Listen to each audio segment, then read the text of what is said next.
Good morning. This joint hearing of the Subcommittee on Cybersecurity, Information Technology, and Government Innovation and the Subcommittee on National Security, the Border, and Foreign Affairs will come to order. Good morning and welcome, everyone.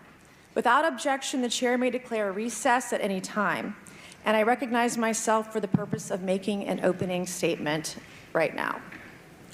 Good morning and welcome to today's historic hearing, which I'm co-chairing with Mr. Grothman, whose subcommittee held an important hearing on this topic last year. I want to thank my colleagues on the Oversight Committee, including Mr. Burchett, Mr. Burleson, Ms. Luna, Mr. Moskowitz, Mr. Garcia, for their relentless drive to get answers on UAPs. They've been steadfast in demanding transparency on the sightings reported by military pilots and armed forces. Their commitment to digging for the truth is exactly what this country needs to cut through the secrecy surrounding this issue. And many high-ranking individuals in the military and intelligence communities believe UAPs demand greater attention, and thus the purpose for this hearing today. Former National Security Advisor H.R. McMaster said on Bill Maher's program that, quote, "there are phenomena that have been witnessed by multiple people that are just inexplicable by the science available to us." Army Colonel Carl Nell, a member of the federal government UAP task force, said at a conference this past May that non-human intelligence exists, non-human intelligence has been interacting with humanity. This interaction is not new, and it's been ongoing, and there are unelected people in the government that are aware of that. But UAPs remain a controversial topic. I'm not going to name names, but there are certain individuals who didn't want this hearing to happen because they feared what might be disclosed. But we stood firm. No amount of outside pressure would ever keep me from pursuing a subject to ground come hell or high water. On that score, I want to thank our witnesses for being here. We have before us a panel of individuals accomplished in the military, in civilian government, in science, and in journalism. Some of the testimony you will hear them deliver today does not reflect well on influential individuals and agencies within the U.S. federal government and perhaps some of our contractors. It's never easy to present such information publicly, so I appreciate our witnesses voluntarily agreeing to being here today. This hearing is intended to help Congress and the American people to learn the extent of the programs and activities our government has engaged in with respect to UAPs and what knowledge it has yielded. This includes, of course, any knowledge of extraterrestrial life or technology of non-human origin. If government-funded research on UAPs has not yielded any useful knowledge, we also need to know those facts. Taxpayers deserve to know how much has it been invested, how much has been spent. They shouldn't be kept in the dark to spare the Pentagon a little bit of embarrassment. The reality is, despite their enormous taxpayer-funded budgets, the transparency of the Defense Department and the intelligence community have long been abysmal. The Pentagon has failed 6 consecutive audits. In fact, it's never actually passed one. Adding to this is a runaway overclassification of documents and materials, a reluctance to declassify materials when appropriate, and at times an outright refusal to share critical information with Congress. In short, it's not a track record that instills trust. So Congress has tried in recent years to lift the veil and find out if information about UAPs is being withheld, not only from the American public, but also from their elected representatives in Congress. Part of the transparency effort was legislation created in the Pentagon, the All-Domain Anomaly Resolution Office, or AARO, but the new office is struggling to get its footing. A recent statutorily required report from AARO intended to illuminate the government's historic assessment of UAPs, was heavily criticized by those seeking UAP transparency. The report has stoked suspicions AARO is unable, or perhaps unwilling, to bring forward the truth about the government's activities concerning UAPs. I'm disturbed that AARO itself lacks transparency. Even its budget is kept from the public. So if there is no there, then why are we spending money on it, and by how much? Why the secrecy? If it's really no big deal and there's nothing there, why hide it from the American people? Because I'm not a mathematician, but I can tell you that doesn't add up. I expect some of our witnesses to share their views on that AARO report. We will also hear from the witnesses today allegations of UAP-related misinformation and disinformation by government officials of which they are personally aware and directly experienced. And we will hear testimony today concerning recent revelations about a purportedly secret UAP program whose existence and findings may have been improperly withheld from Congress. But before we get to the witnesses, we're going to have a few more opening statements from our colleagues. And one thing I wanted to add at the end of my closing statement is there is a document that will be entered into the congressional record today. Mr. Tim Burchett from Tennessee has this document, and we just distributed it to every member up here on the dais of this document. But this is going to be the original document from the Pentagon about Immaculate Constellation that Michael Schellenberger delivered to Congress today. So thank you, Mr. Schellenberger, for this information. We are all reading it in real time now, and Mr. Burchett will enter it into the record. But 12 pages about this unacknowledged special access program that your government says does not exist. So with that, I would acknowledge my colleagues, Mr. Garcia. I want to say, first of all, to Mr. Connolly, who cannot be here today, the ranking member on my subcommittee on cybersecurity, I want to say that I was greatly saddened to hear about the recent news of Mr. Connolly's cancer diagnosis, and I want to convey to him and to all of our colleagues, we wish our very best to you and a full and speedy recovery. And with that, I would acknowledge Mr. Garcia for 5 minutes. Thank you. Thank you very much, Chairwoman. I want to thank the Chairwoman and the Chairman both for their continued support and really treating this this discussion and these hearings in a way that's bipartisan. I think one thing that's very important for all of us that are interested in the conversation around UAPs is that this is an area that both Republicans and Democrats, where we may disagree in a lot of other spaces, this is an area where bipartisanship is really important. And in fact, I would add it's critical that we all continue to work together in a way that moves forward with the truth and important disclosure. So we're here to have a bipartisan and serious conversation, I believe, about our national security. We should always ground these conversations in facts, evidence, and the data in front of us. I want to note that we have our witnesses here. I want to thank you all for being here, and note that also amongst you have folks that have also served us in our military. And I know that for many of you, this has been a difficult process, but I'm very grateful to have you with us today, and thank you for joining us. I also want to note that today's hearing builds on a quite, I think, also historic public hearing that we had many months ago that Mr. Grothman and others helped lead in this very same hearing room, where I believe we began a really important public conversation about UAPs. And so I want to thank him for that, and I especially want to thank Chairwoman Mays for her continued advocacy on this topic. I also want to start with some facts. We know that there are objects or phenomena observed in our airspace, as our witnesses will testify, and also possibly in our oceans. In many cases, we don't know what they are, and this is, of course, why we're discussing UAPs.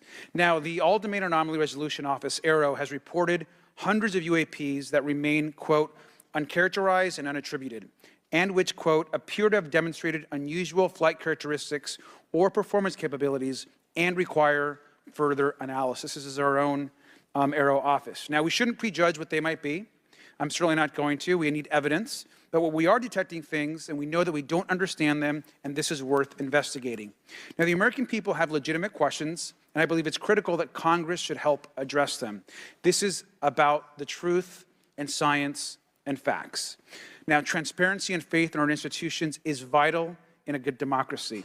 Now, I'm proud to say that this hearing will build on that important bipartisan work, and I want to thank everyone for being involved, including members of our committee.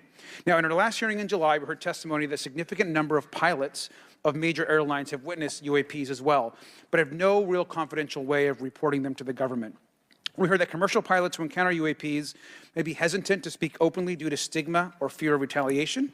We also know that AARO has reported that, and I want to quote, that most reports still reflect a bias towards restricted military airspace, a result of reporting from military personnel and sensors present in such areas. And so the lack of ability for civilian pilots raises real safety concerns and limits our ability to understand UAPs. This is a particular piece of this conversation that I am very interested in. Now, our last hearing inspired us to introduce the Safe Airspace for Americans Act, joined by Chairman Grothman, Chairwoman Mace, and a bipartisan group of co-sponsors. I see some of our leaders from Safe Airspace for Americans Act here, and that would create a safe reporting for UAP process, which we want to continue to do. Now, members of both parties and senior officials in multiple administrations have now taken an interest in this issue. Mainstream media, in many cases, are beginning to take more of an interest in this issue, and we should all be proud to carry that work and build confidence for the American people. I believe we can always be more transparent. To me, this hearing and others are simply about the truth and getting to the facts of what these UAPs actually are. It's very important that we show that Democrats and Republicans in Congress can work together to cut through misinformation and look for a serious and thoughtful way to have the discussion in public. Many of us have also called for additional public hearings to discuss UAPs. This should be a topic that continues on throughout the Congress so that we can gather more information, data, and work with the relevant agencies to gather more information. Finally, I just want to add that those that are here on this dais, many of us have participated also in classified briefings as well, and where we have also gained a lot of important, I think, and interesting information, at least I personally have. And so with that information, we want to continue today's hearing, and I thank all of our witnesses for being here. And with that, I'd like to yield back. Thank you, Mr. Garcia, and I'd now like to recognize Mr. Grothman for a 5-minute introduction. Thank you. Good morning. I'd like to thank our witnesses for being here one more time. This is a topic I've been interested in since 8th grade. I'd like to thank Ms. Mace for working with me on this topic and for making this a joint subcommittee hearing. Last year, the Subcommittee on National Security, the Border and Foreign Affairs held an historic hearing to understand the potential national security risk of unidentified anomalous phenomena, or UAPs. We heard from former Navy Commander David Fravor, who shared firsthand experience with a UAP he engaged while on duty in the Pacific. We learned from David Gresh, a former member of the intelligence community, who revealed the supposed existence of secret government programs hidden from congressional oversight. Additionally, former military pilot Ryan Graves informed us of the limited ways in which the military and commercial pilots can report UAP sightings. Since that last hearings, I've led several briefings with government agencies to deepen my understanding with these issues. First, the Department of Defense Inspector General's Office informed us that the Department of Defense does not have a streamlined process for service members to report UAP activity.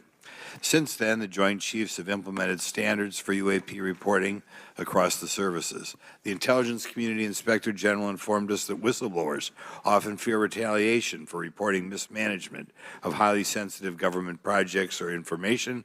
Finally, AARO has expressed to the committee that, like any other federal government agency, it's faced challenges in its establishment, specifically in hiring staff to manage UAP historical records and coordinating with other federal agencies. While these agencies have been helpful to us in understanding the challenges that come from collecting UAP data, none of them have been able to substantiate the claims made at this hearing last year by David Grush. Despite our committee members endlessly questioning these agencies inside and outside of a SCIF. I hope our witnesses today will be able to provide evidence and content that is worthwhile to our pursuits of eliminating government waste and increasing transparency. To help alleviate some of the roadblocks, I'm supportive of measures that were included in last year's National Defense Authorization Act to increase transparency and improve record-keeping measures when it comes to UAPs. But I believe there's still more work to go. I co-led the Safe Airspace for Americans Act with Ranking Member Garcia, which requires the Federal Aviation Administration to develop procedures to collect UAP data from civilian aviators. I look forward to working with members of Congress to see that this legislation and other UAP legislation crosses the finish line. I'm deeply alarmed by the reporting of the massive drone swarm that flew over Langley Air Force Base in Virginia last December. Langley is the home of the 1st Fighter Wing, which maintains half of the F-22s in the U.S. Air Force inventory. Reports of this incident indicate these drones were roughly 20 feet long, flying more than 100 miles an hour at an altitude of over 3,000 feet. yet the origin of these drones and their operators remains a mystery. This incident and other sightings near sensitive military installations highlights the complexity of the UAP challenge facing our intelligence, defense, and homeland security committees. Whether these phenomena are the result of foreign adversaries developing advanced technologies or something else entirely, we must take them seriously, investigate them thoroughly, and assess their implications on national defense. The repeated UAP sightings around sensitive military sites underscores the need for innovative defensive strategies beyond traditional measures. They also highlight the urgent need for updated policies to address emerging threats as well as more effective interagency cooperation and intelligence sharing. However, none of this is going to be possible without transparency. For far too long, critical information about UAPs has been either classified or ignored, leaving the American public and key congressmen without clarity needed to make informed decisions. Declassifying reports and fostering a more open dialogue about UAPs will not only increase the public trust, but also encourage collaboration between government, the scientific community, and our allies. Quite frankly, there's been things that have been kept secret that is, I think, old enough that there is no reason it shouldn't be released, regardless of any so-called, private information. A transparent approach will allow us to share insights, identify patterns, and develop new strategic defenses. As we continue to investigate these phenomena, we must do so with a mindset of protecting our country, advancing scientific discovery, and upholding the trust of the American people, who right now I don't think have trust, and it's just obvious. I don't have trust. We cannot shy away from the unknown, especially when the stakes are so high. I look forward to discussing these matters with the witnesses today. I'm hopeful we can learn from the testimony and come out of this hearing with actionable ideas to advance UAP transparency. Actually, the idea is just to say, in my mind, go back 15 years and everything has to be released. I'm hopeful that we can learn from their testimony and come out of this hearing. And with that, I yield back. Thank you. I will now recognize Mr. Moskowitz for a 5-minute introduction. Thank you, Chairwoman. Good morning, everyone. I first want to thank the chairs and ranking members for holding the hearing today on this topic and, again, having a second hearing. I want to thank the witnesses for coming forward today to share your expertise on UAPs and the need to build trust through transparency. But first, I want to mention, you might be wondering why Chairman Comer has allowed me to be a ranking member today, but it's really only because our dear friend, Jerry Connolly, is not here. As Chairwoman Mace mentioned, he was diagnosed with esophageal cancer, and all of us on this committee know Jerry, and he's a fighter, and we're praying for him and hoping for his speedy recovery. So today's hearing marks this committee's second meeting dedicated to UAP transparency. I was pleased, as I know all of us are, on the bipartisanship that existed in last year's hearing, and even though we can't talk about what happens in the classified settings, the bipartisanship that has existed in those settings with the questions members have asked. Last year's hearing was a great example of open dialogue about UAPs, and we must remain committed to sharing information with the American people. And I think you see that commitment based on the people here and the commitment across the political spectrum. I personally have worked with multiple members of this committee, but I want to particularly thank Congressman Burchett, Mace, Luna, and Garcia for working on bipartisan pieces of legislation. In recent years, Congress has taken numerous bipartisan steps towards greater transparency. In 2022, in the NDAA, we created the All-Domain Anomaly Resolution Office to investigate unidentified flying objects. Following AARO, along with ODNI, released an unclassified report on UAP sightings. Of the 366 sightings included in the report, 171 remain uncharacterized, with some of these appearing to have demonstrated unusual flight characteristics or performance capabilities. That's a nice way of saying we don't want to tell you what they are. In March, AARO revealed a report on the historical record of U.S. government involvement with UAPs, which covered investigatory efforts going back from 1945 to the present day. Earlier this year, I joined Congressman Burchett to introduce the UAP Transparency Act, which would require the declassification of all documents related to UAPs with many other members of this committee. In fiscal year 2024, the NDA required the National Archives and Records Administration to establish the Unidentified Anomalous Phenomena Records Collection. This collection will include digital copies of all unidentified UAP records that can be publicly disclosed. This commitment in transparency is vitally important, and unnecessary overclassification has led to a void of information, which has allowed theories over the decades to foster. When the American people and members of Congress ask, are reports of UAPs credible, we're met with stonewalling. We're met with responses of, I can't tell you. And in fact, we're met with people not wanting us to have hearings. We're met with people not wanting us to ask you questions. In fact, many of us were told not to ask some of you certain questions on certain topics. In a time of heightened distrust of our government institutions, I believe more transparency is not only needed, but is possible. And obviously, we can respect national security limits, but we also have to provide our constituents with the information and oversight that they have tasked us for. As part of this, government agencies must maintain open lines of communication with members of Congress. And there are regular questions that Americans have. What are UAPs? Are they real? Are they ours? How has this technology been developed? How do they get funded? Right? And now we've seen this has gone from a long time ago where you could discredit people because it's some guy living in a Winnebago.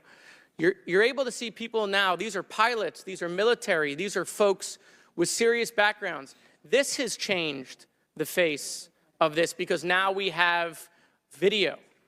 People will have questions. We know there are advanced technology programs. Almost 15 years ago, one of those came out of Area 51 to go after Osama bin Laden. And the only reason we know about that is because one of those helicopters was downed. Americans have questions about whistleblowers who have come forward to talk about retribution.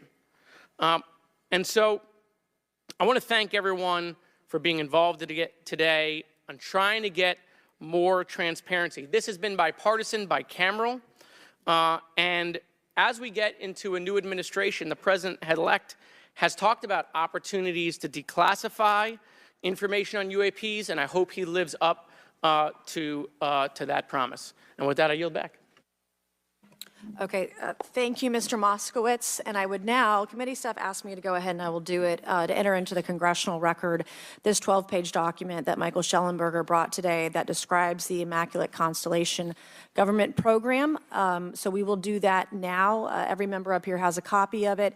The first section talks about the unacknowledged special access program called Immaculate Constellation, and the second section about USG imagery intelligence. And Representative Luna just told me if I say Immaculate Constellation, I'll be on some list, maybe a FISA warrant, so come at me, bro, I guess. But without objection, entered in the record. All right, so next we will introduce our witnesses for today's hearing. Thank you so much for being here. Our first witness is retired Rear Admiral Tim Gallaudet, who retired from the U.S. Navy and is now the Chief Executive Officer at Ocean STL Consulting. Our second witness is Mr. Lou Elizondo, a former Department of Defense official and author of a recent bestseller book about UAPs. Our third witness is Mr. Michael Schellenberger, founder of the newsletter Public and author of a recent journalistic piece about special access programs, including one widely identified as Immaculate Constellation. I swear the staff wants me on a list. Okay. And our last witness today is Mr. Michael Gold, a former NASA official who is also a member of the NASA UAP Independent Study Team. Welcome, everyone. We are pleased to have you today. Pursuant to Committee Rule 9G, the witnesses will please stand and raise your right hands. This is where it gets real. Do you solemnly swear to affirm that the testimony that you are about to give is the truth, the whole truth, and nothing but the truth, so help you God? Let the record show that the witnesses all answered in the affirmative. We appreciate all of you being here today and look forward to your testimony. Let me remind the witnesses that we have read your written statements and they will appear in full in the hearing record. You guys may be seated. Please limit your oral statements to 5 minutes. As a reminder, please press the button in front of you so the microphone is turned on so that everyone in the room, members included, can hear you. When you begin to speak, the light in front of you will turn green. After 4 minutes, the light will turn yellow. When the red light comes on, your 5 minutes has expired, and we would ask that you please wrap it up. So I will first recognize Rear Admiral Gallaudet to please begin your opening remarks. Thank you, Chairwoman Mace, Chairman Grothman, Ranking Members Connolly and Garcia, and members of the committee. Thank you for this opportunity to testify today regarding Unidentified Anomalous Phenomena, or UAP. Confirmation that UAPs are real came to me in January of 2015 when I was serving as the commander of the Navy Meteorology and Oceanography Command. At the time, my personnel were participating in a pre-deployment naval exercise off the U.S. East Coast. It included the USS Theodore Roosevelt Carrier Strike Group, and this exercise was overseen by the United States Fleet Forces Command, led by a 4-star admiral who at the time was also my superior officer. During this exercise, I received an email on Navy's secure network from the operations officer of U.S. Fleet Forces Command. The email was addressed to all the subordinate commanders, and the subject line read in all capital letters, "Urgent Safety of Flight Issue." The text of the email was brief but alarming, with words to the effect, "If any of you know what these are, tell me ASAP. We are having multiple near mid-air collisions, and if we do not resolve this soon, we are going to have to shut down the exercise." Attached to the email is what is now known as the Go Fast video, captured on the forward-looking infrared sensor of one of the Navy F-A-18 aircraft participating in the exercise. The now declassified video showed an unidentified object exhibiting flight and structural characteristics unlike anything in our arsenal. The implication of the email was clear. The author was asking whether any of the recipients were aware of classified technology demonstrations that could explain these objects. Because the DoD policy is to rigorously deconflict such demonstrations with live exercises, I was confident this was not the case. The very next day, that email disappeared from my account and those of the other recipients without explanation. Moreover, the commander of Fleet Forces Command and the operations officer never discussed the subject. Even during weekly meetings specifically designed to address issues affecting exercises like the one in which the Theodore Roosevelt Strike Group was participating. This lack of follow-up was very concerning to me. As the Navy's chief meteorologist at the time, I was responsible for reducing safety of flight risks. Yet it appeared to me that no one at the flag officer level was addressing the safety risk posed by UAPs. Instead, pilots were left to mitigate these threats on their own without guidance or support. I concluded that the UAP information must have been classified within a special access program managed by an intelligence agency. That is a compartmented program that even senior officials, including myself, were not read into. Last year's UAP hearing before this oversight committee confirmed that UAP-related information is being withheld from senior officials and members of Congress. And just this week, I learned from former DoD official Chris Mellon that satellite imagery of UAP from a few years ago still has not been shared with Congress. Equally concerning, last year's UAP hearing also revealed that elements of the government are engaged in a disinformation campaign to include personal attacks designed to discredit UAP whistleblowers. Having never signed a non-disclosure agreement regarding UAPs, and now as a private citizen, I've become an advocate for greater UAP transparency from the government. The continued overclassification surrounding UAPs has not only hindered our ability to effectively address these phenomena, but has also eroded trust in our institutions. While I applaud previous bipartisan legislation passed by Congress concerning UAPs, a more comprehensive approach is needed to address the broader implication of UAP on public safety and national security, as well as the socioeconomic opportunities that open UAP research could unlock. Therefore, I recommend Congress take the following action, which I believe will receive bipartisan support. First, establish robust oversight of the executive branch's management of UAP information by directing key officials, beginning with the director of the DoD's All-Domain Anomaly Resolution Office, to provide comprehensive briefings on what the government knows about UAP and does not know. Two, enact the provisions of the UAP Disclosure Act that establish a UAP Records Review Board to ensure independent oversight, transparency, and accountability in the government's handling of UAP information. And three, strengthen the UAP Disclosure Act and future reauthorizations with provisions that mandate a whole-of-government approach to addressing UAP. In closing, I will share my personal reasons for speaking out on this topic. First, as a former science agency leader, having led the National Oceanic and Atmospheric Administration, I've always sought the truth in human knowledge and thought. Now that we know UAP are interacting with humanity, and these include unidentified submerged objects in the ocean, we should not turn a blind eye, but instead boldly face this new reality and learn from it. Additionally, at a time when leaders in government leave much to be desired, I feel obligated to show moral leadership on this issue of UAP disclosure by validating the credibility of the courageous men and women who have come out as witnesses and whistleblowers to expose the truth. My speaking out has encouraged others to do the same, and it's my hope over time that a number of your constituents will want to know the truth and about UAP, and this number will increase to such an extent that the congressional action I have just recommended will become inevitable. Thank you, and I look forward to your questions. Thank you. I will now recognize Mr. Elizondo for his opening statement. Greetings, Chairwoman Mace, Chairman Grothman, Ranking Members Connolly and Garcia, and members of the committee. It is my honor and privilege to testify before you on the issue of unidentified anomalous phenomenon, formerly known as UFOs. On behalf of our brave men and women in uniform and across the intelligence community, as well as my fellow Americans who have awaited this day, thank you for your leadership on this important matter. Let me be clear. UAP are real. Advanced technologies not made by our government or any other government are monitoring sensitive military installations around the globe. Furthermore, the U.S. is in possession of UAP technologies, as are some of our adversaries. I believe we are in the midst of a multi-decade secretive arms race, one funded by misallocated taxpayer dollars and hidden from our elected representatives and oversight bodies. For many years, I was entrusted with protecting some of our nation's most sensitive programs. In my last position, I managed a special access program on behalf of the White House and the National Security Council. As such, I appreciate the need to protect certain sensitive intelligence and military information.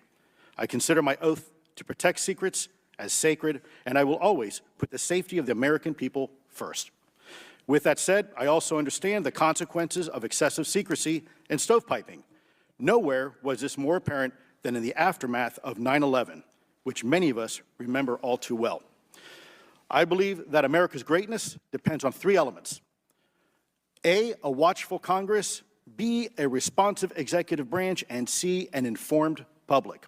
Over the last decade and a half, I learned that certain UAP programs were and are operating without any of these elements. Although much of my government work on the UAP subject still remains classified, excessive secrecy has led to grave misdeeds against loyal civil servants, military personnel, and the public, all to hide the fact that we are not alone in the cosmos. A small cadre within our own government involved in the UAP topic has created a culture of suppression and intimidation that I've personally been victim to, along with many of my former colleagues. This includes unwarranted criminal investigations, harassment, and efforts to destroy one's credibility. Most Americans would be shocked to learn that the Pentagon's very own Public Affairs Office openly employs a professional psychological operations officer as the singular point of contact for any UAP-related inquiries from citizens and the media. This is unacceptable. Many of my former colleagues and I have provided classified testimony to both the Department of Defense and the Intelligence Community Inspector General, and many of us have subsequently been targeted by this cabal with threats to our careers, our security clearances, and even our lives. This is not hyperbole, but a genuine fact, and this is wrong. To fix these problems, I propose three principal actions. First, Congress and the President should create a single point of contact responsible for a whole-of-government approach to the UAP issue. Currently, the White House, CIA, NASA, the Pentagon, Department of Energy, and others play a role, but no one seems to be in charge, leading to unchecked power and corruption. Second, we need a national UAP strategy that will promote transparency and help restore the American public's trust at a time when the public's trust is at an all-time low. This strategy should include a whole-of-government approach, including the academic and scientific communities, the private sector, and our international partners and allies. Third, Congress should create a protected environment so whistleblowers desperate to do the right thing can come forward without fear. As it currently stands, these whistleblowers suffer because of stigma, a code of silence, and concerns about retaliation. These whistleblowers should be encouraged to come forward in ways that protect them against any forms of retaliation. Policies and procedures should ensure that protection. And for those who refuse to cooperate, it is up to the members of this committee and the other lawmakers to wield their subpoena power against hostile witnesses and prevent additional government funding to those UAP efforts that remain hidden from congressional oversight. In closing, we as Americans have never been afraid of a challenge. In fact, we thrive on them, whether it's eradicating polio or going to the moon. We don't run from a challenge, we take it head on. To the incoming administration and Congress, I say to you, we need immediate public transparency. And this hearing is an important step on that journey. If we approach the UAP topic in the same way as we, as Americans, have met other challenges, we can restore our faith in our government institutions. Together, we can usher in a new era of accountable government and scientific discovery. I believe that we as Americans can handle the truth, and I also believe the world deserves the truth. Thank you, esteemed members of Congress, for your time today. It is profoundly appreciated by many. Thank you. I ask unanimous consent for Representatives Ogles of Tennessee and Boebert of Colorado to be waived onto the subcommittee for today's joint subcommittee hearing for the purpose of asking questions. Without objection, so ordered. I would now like to recognize Mr. Schellenberger for his introductory remarks. Chairwoman Mace, Chairman Grothman, Ranking Member Connolly, Ranking Member Garcia, members of the subcommittees, thank you for inviting my testimony. One of Congress's most important responsibilities is oversight of the executive branch in general and the military and intelligence community in particular. Unfortunately, there is a growing body of evidence that the U.S. government is not being transparent about what it knows about unidentified anomalous phenomena, and that elements within the military and the IC are in violation of their constitutional duty to notify Congress of their operations. President-elect Donald Trump and former President Barack Obama have both said that the government has information about UAPs that it has not released. There are other explanations for UAPs than that they represent a new form of life or non-human life. Current dominant alternative theories, including those put forward by AARO, are that UAPs are some kind of natural phenomena we don't yet understand, like ball lightning or plasma. They could also be part of some new U.S. or foreign government weapons programs, such as drones, aircraft, balloons, CGI, hoaxes, or birds. Whatever UAPs are, Congress must be informed, as must the people of the United States. We have a right to know what UAPs are, no matter what they are.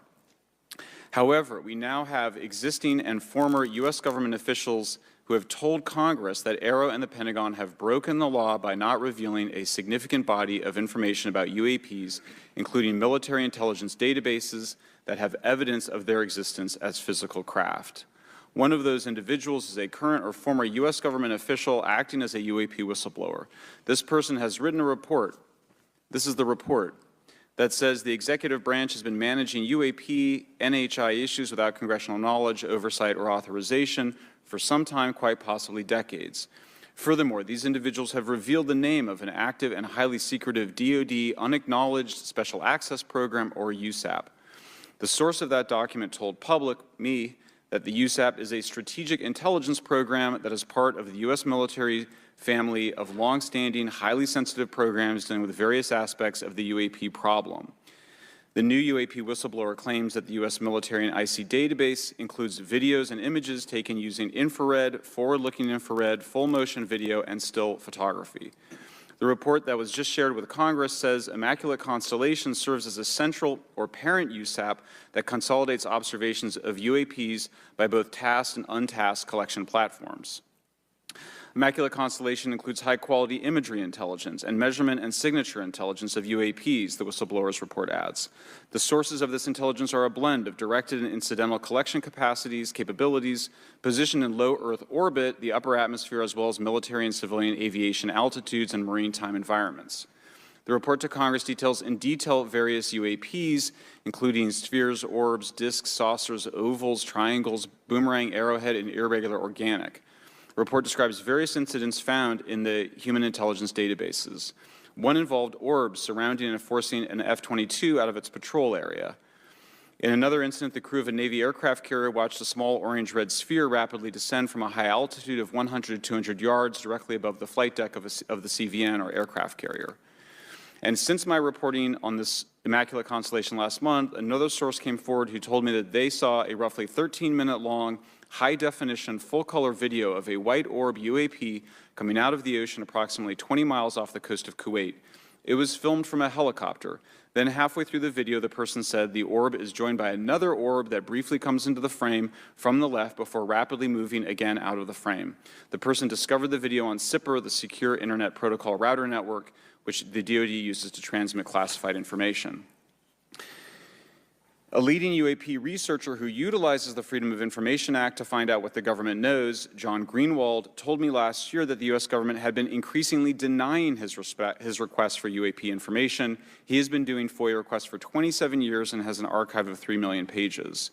The government has for decades denied any interest in UFOs, he told me, but the documents that he has assembled show that behind the scenes it was a completely different story.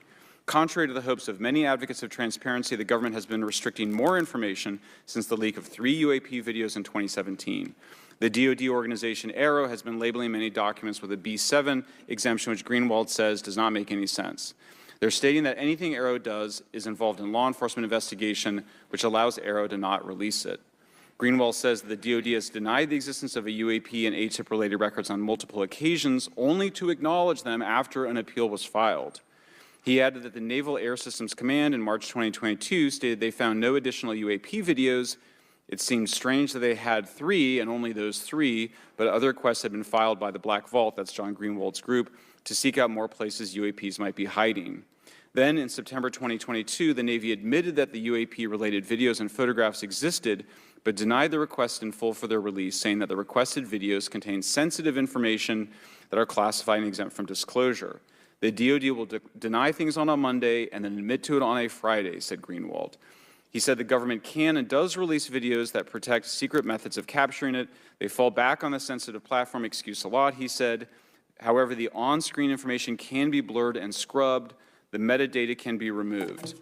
I'll show you this example here. This is a presentation from the UATP task force. This is completely absurd. It's nuts, this level of censorship, of redaction on a document. It shows the redaction of how many reports they've collected, for how many years. 2 of the 3 potential explanations are blacked out. The Pentagon, the intelligence community is treating us like children. It's time for us to know the truth about this. I think that we can handle it. Thank you very much. Thank you. I would now like to recognize Mr. Gold for 5 minutes. Thank you, Chairwoman Mace, Chairman Grothman, Ranking Members Connolly and Garcia, Representative Moskowitz, and distinguished members of both subcommittees. I'm grateful to all of you, as well as your intrepid staff, for the opportunity to testify, and would like to begin by discussing courage. Courage is what it takes to tackle this topic, and courage in the face of adversity is what I see in front of me, beside me, and behind me. Per my introduction, I am currently the Chief Growth Officer at Redwire Space and have had several leadership positions at NASA. That being said, I want to be clear that I am speaking exclusively on my own behalf and not for Redwire, NASA, or any other organization. However, I am here today to speak out for science. Science requires data, which should be collected without bias or prejudice. Yet, whenever the topic of UAP arises, those who wish to explore the phenomena are often confronted with resistance and ridicule. For example, members of the NASA UAP Independent Study Team, particularly those in academia, were mocked and even threatened for simply having the temerity to engage in the study of UAP. Our best tool for unlocking the mystery of UAP is science, but we cannot conduct a proper inquiry if the stigma is so overwhelming that just daring to be part of a NASA research team elicits such a vitriolic response. Therefore, one of the most important actions that can be taken relative to exposing the truth of UAP is to combat the stigma. And this is where I believe that NASA can be eminently helpful. The NASA brand is synonymous with hope, optimism, and credibility. If you were to take a walk down the National Mall, you would immediately see the NASA logo on t-shirts, hats, and bumper stickers. Few federal agencies enjoy this kind of popularity. I've never seen anyone wearing an Office of Personnel Management t-shirt, which is why NASA could play such an influential role. Specifically, NASA could, with relatively little cost and effort, host symposia on UAP, or even just participate in existing panels examining the topic. NASA personnel stepping forward and participating in such discussions would make a powerful statement to the scientific community that UAP should be taken seriously and researched accordingly. In regard to research, NASA has vast archives, much of which may contain important UAP data. Again, for relatively little cost and effort, NASA could create an AI or ML algorithm that could search the agency's archives for anomalous phenomena. I suspect that such an effort would not only result in information that will help us to understand UAP, but could result in data that will assist in other areas of scientific inquiry, such as anomalous weather or meteorite activity. Beyond its existing archives, NASA could act as a clearinghouse for civilian and commercial UAP data. During my work on the UAP Independent Study Team, it quickly became evident that there is no clear or well-publicized process for civilian pilots to report UAP sightings. The stigma associated with UAP hampers the number of pilots that would report such phenomena, but even for those who overcome the stigma, I believe the current FAA guidance is largely unknown and poorly understood. In order to effectively collect UAP data, the independent study team recommended the use of NASA's Aviation Safety Reporting System, or ASRS. This system, which is administered by NASA and funded by the FAA, provides a confidential means for the reporting of safety violations in a voluntary and non-punitive manner. Over 47 years, the ASRS has collected nearly 2 million reports. ASRS is the perfect tool to collect UAP data, which could then be collated by NASA and shared with the public at large. Leveraging ASRS could create a treasure trove of UAP data, potentially hundreds of thousands of reports, supporting this hearing's goal of exposing the truth. And I'm grateful to our two co-chairs and other members who have already incorporated this idea into proposed legislation. At this hearing, and as others have demonstrated, the UAP issue is justifiably dominated by national security and defense. However, I would urge the subcommittees to keep in mind the numerous ways that NASA and the FAA, as well as commercial activities in the air, in space, and in the water, can generate a massive amount of invaluable data on anomalous phenomena. I cannot help but be excited by the potential for such an endeavor, since scientific discovery is driven by anomalies. It's the existence and study of anomalies that led to the theory of relativity, quantum mechanics, and nearly all of humanity's scientific breakthroughs.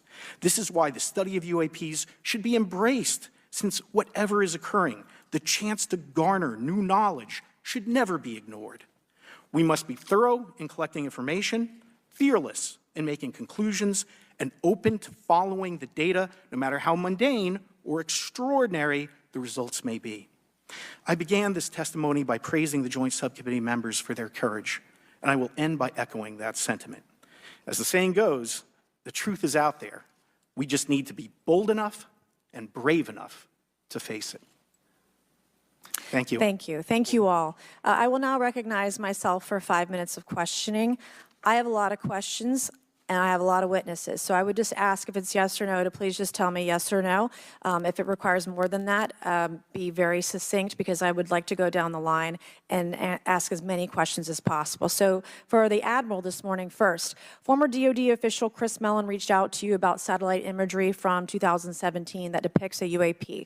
What were the dates in 2017 when this occurred? I can't share with you the details, ma'am, but I can do it in a closed setting, and I can also tell you the agency that wrote a report on it. Okay, so who has the imagery? I can tell you that in a closed setting. Can you describe what was depicted in the satellite imagery? Just a description. It was a UAP, ma'am. That's it? No other description?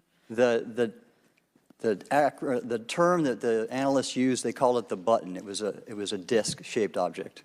Okay, where was it? I can't tell you that, ma'am. Okay.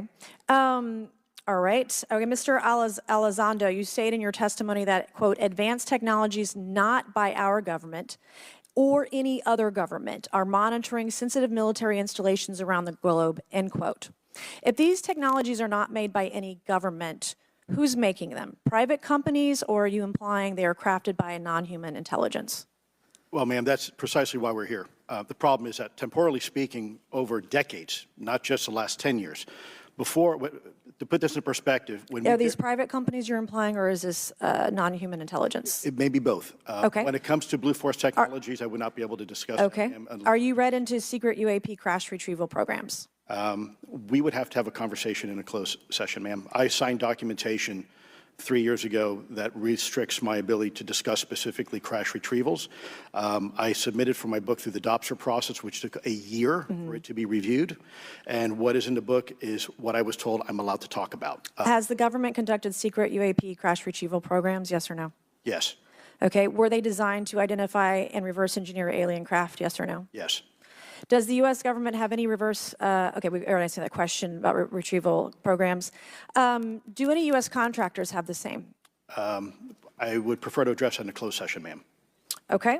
In your book, you mentioned government employees who've been injured by UAPs, placed on leave, and receiving government compensation for their injuries. Is that correct? That is correct. How can the government deny we have recovered craft if they're paying people because they've been injured by recovered craft? Ma'am, that's a great question. That's why I think we're here again, because I've seen the documentation by the U.S. government for several of these individuals who have sustained injuries as a result of a UAP incident. It's a crazy idea, right? The hypocrisy and the logic. Okay, Mr. Schellenberger, I'm going to say it again to be very clear. Immaculate Constellation. What's its mission and how are they funded? Its mission is to, as I stated, its mission is to, it's an unacknowledged special access program. Its mission is to document UAPs. Okay, and do you, for your story and your report, do you have more than one credible source? I do. Sourcing, okay. I do. And then why do you believe your sources to be credible? How do you judge the veracity of the documentation you've been provided about this program? I checked the sources, and they are who they say they are. They are current or former government officials. I wanted to also add that I did not specify that they were Defense Department employees. I didn't specify the agency nor the gender. Would they have included non-government employees, people that aren't employed by the government? These are, I'm comfortable saying that these are government or previously government employees. Any of them currently employed by a private contractor or private contractors? I'd rather not say. Okay. What's the key takeaway, just a few seconds, about the Immaculate Constellation document you provided us today? I think that what the American people need to know is that the U.S. military and intelligence community are sitting on a huge amount of visual and other information, still photos, video photos, other sensor information, and they have for a very long time. And it's not those fuzzy photos and videos that we've been given. There's very clear High images, res. high resolution. How many visuals, graphics, videos, photos? I mean, I've been told hundreds, maybe thousands. I mean, I also wanted to say, because there was some conversation around concern around the revealing of these materials, revealing the source collections, but some of these are shot from helicopters using normal videos of oceans. I just think that's absurd that somehow you're going to be revealing some secret U.S. technology by revealing that you've photographed orbs off the coast of Kuwait. Okay, thank you. I have 8 seconds. Mr. Gold, did the NASA independent study team get briefed on what you call OSAP? Very quickly. I flagged the Advanced Aerospace Weapons System Application Program to our chair and our DFO. We did not get briefed, but I believe it is definitely worth looking into. That was probably the largest UAP review effort ever, and I think produced a lot of interest data, including revealing Nimitz. I don't know if my fellow witness Lou might want to, he did yeoman's work on it, might want to comment. Okay. All right, I'm going to turn to Mr. Moskowitz, who will be recognized for 5 minutes of questioning. Thank you, Madam Chairwoman.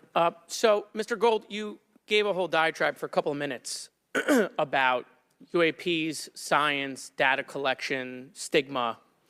A lot of non-believers in all of this would just ask a very simple question. Why? Why is it so hard? Right? Like, why are people, anytime they ask, why are they always thwarted? Why are they always judged? Why is they always have misinformation spread? Why is there always retribution?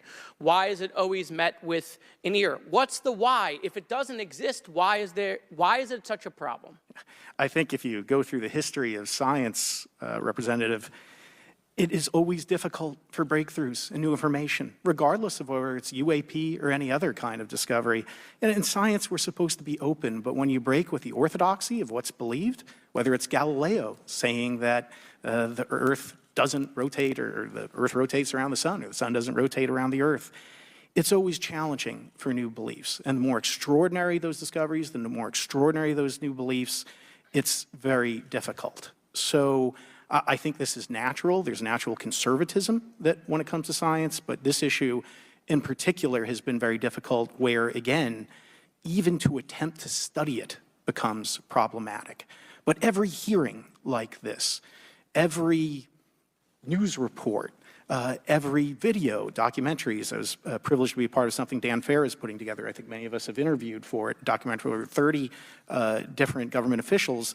Every brick in the wall will help get us closer to getting to the truth. I appreciate that. Mr. Elizondo, did I have that correct? Sir. I'm a recovering lawyer, so I'm going to put my hat on for a second. You said you signed a document. Love that. Who gave that to you? The U.S. government, sir. Okay, you have a copy of it? It is stored in a SCIF right now. I do not have possession of it. The U.S. government does. What department of the U.S. government gave you this document?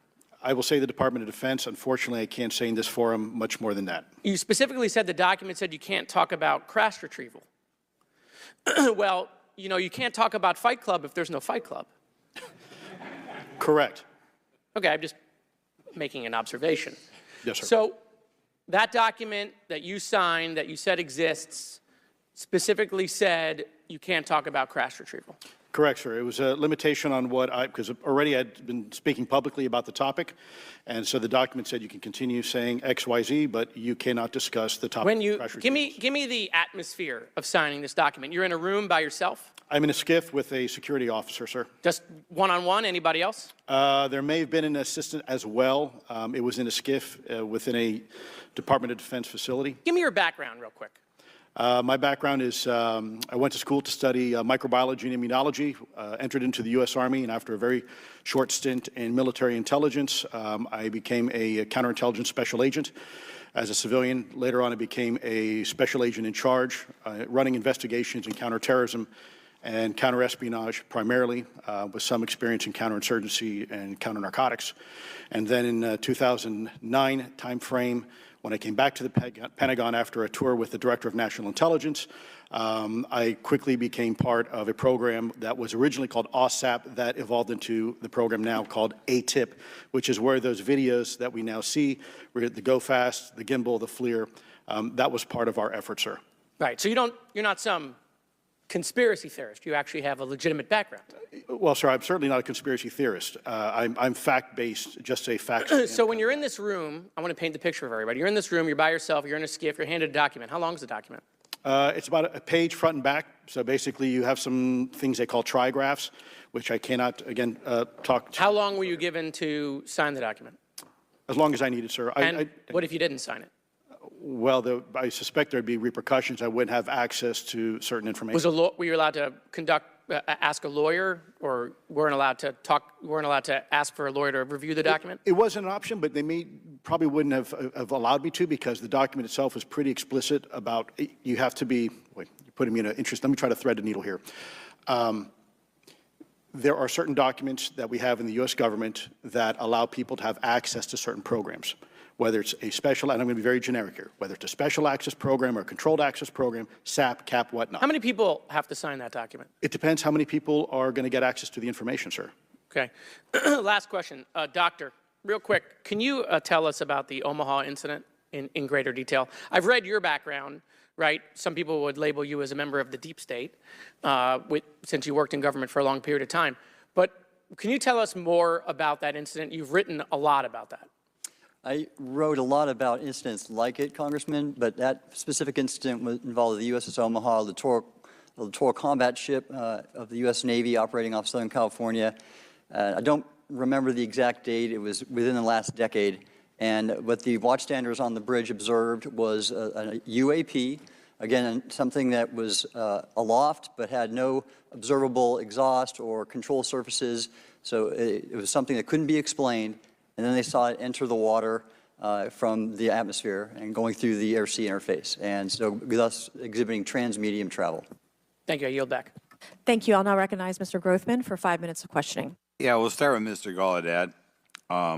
During a previous UAP hearing, Navy Commander David Fravor discussed the TikTok object engaged in 2004. Are you familiar with the incident, the TikTok incident? Yes, sir. That's almost 20 years I'll go, right? Yes, sir. It's been said there are more videos, documents, and reports related to this incident. Do you believe the information regarding the TikTok incident should be available to all members of Congress? And in your expertise, what reason would the Department of Defense possibly have for not releasing information that's over 20 years old? Thank you, Congressman. I don't think there's any good reason to withhold information and important data, especially of national security concern from Congress. Well, what would they say? I will speculate, sir, that they don't want to share that kind of information because it reveals weaknesses in our ability to monitor and protect our airspace. Okay. In your written testimony, you claim last year's UAP hearing before this Oversight Committee confirmed that UAP-related information is, well, it's not only being withheld, but that elements of the government are engaging in a disinformation campaign to include personal attacks designed to discredit UAP whistleblowers. Could you elaborate on that statement a little? Yes, sir. Earlier this year, I met with the DoD's All-Domain Anomaly Resolution Office, and what I thought would be a 90-minute meeting just to meet with leadership turned out to be an hours-long influence operation on me, where they attempted to convince me of the validity of the very flawed and error-ridden historical records report. In addition, they tried to have me question very valid UAP reports like the Tic Tac incident, and even coming to stating possibly that the Tic Tac was American technology. And then, of course, if you ask David Fravor or Alex Dietrich, the two witnesses, they were convinced it was otherwise. And then, and they also cast discredit on various UAP whistleblowers and witnesses to question their validity and credibility as witnesses. Okay. We'll go to Mr. Elizondo. Hope I got that right, or not at least Close not enough, that sir. You're familiar with the recent drone incursion over Langley Air Force Base? Yes, sir. The owners of these drones remain unclear. The U.S. military has not been able to give us in Congress an answer. Given your experience with the Department of Defense and the intelligence community, how frequently are UAP sightings over military installations? And secondly, I suppose hypothetically you could have incursions over just, say, regular airports. Is it obvious these incursions are more likely over military facilities than just a random airport out there? Yes, sir. There's definitely enough data to suggest that there is certainly some sort of relationship between sensitive U.S. military installations, also some of our nuclear equities, and also some of our Department of Energy sites. There is a long historical record that some of your colleagues may have, documentation that demonstrates this. This is not a new trend. This has been going on for decades, and that information has been obfuscated, unfortunately, from folks like you in this committee. And I think that's problematic because ultimately, at the end of the day, we have a significant situation here. We have something that can enter into U.S. airspace completely with no attribution. And how long has this been going on? Sir, decades. And there's information that will hopefully be entered into the record. Can you think of any possible reason why they can't release any information they have on something, say, 15 or 20 years old? Sir, if I could echo my colleague here, Admiral Gallaudet, I think one of the big issues that we have in the intelligence community, Department of Defense, is we don't want to broadcast any potential vulnerabilities or weaknesses in our national defense systems or on intelligence collection platforms. Therefore, when you have a conversation where you address a problem for which there is no solution, it makes that a very uncomfortable conversation to have. Okay, we'll switch to Mr. Schellenberger.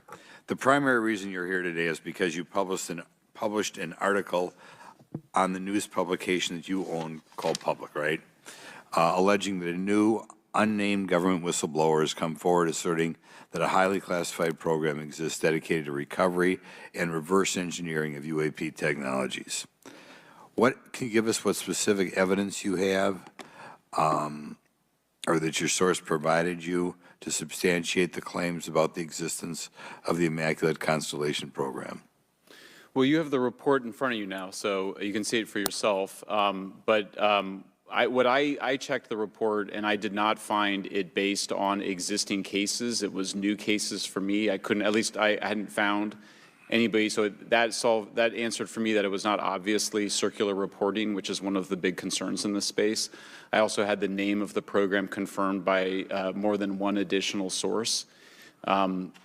So yeah, and then of course I checked to make sure that the source was who they claimed to be. Okay. I should also say that when I said before it was this database, it is a much broader program than that. It also includes human intelligence, and then, as you mentioned, the retrieval and the reversal. Any knowledge of what country these things originated in? No. No, I have no idea. Okay. Okay, I will now recognize Mr. Burchett for 5 minutes of questions. Thank you, Chair Lady. I request unanimous consent to enter into the record documents provided to us regarding legacy UAP programs and psychological operations. Lou Elizondo. So ordered. I also want to thank my buddy Jeremy Corbell for providing us documents and access to some whistleblowers.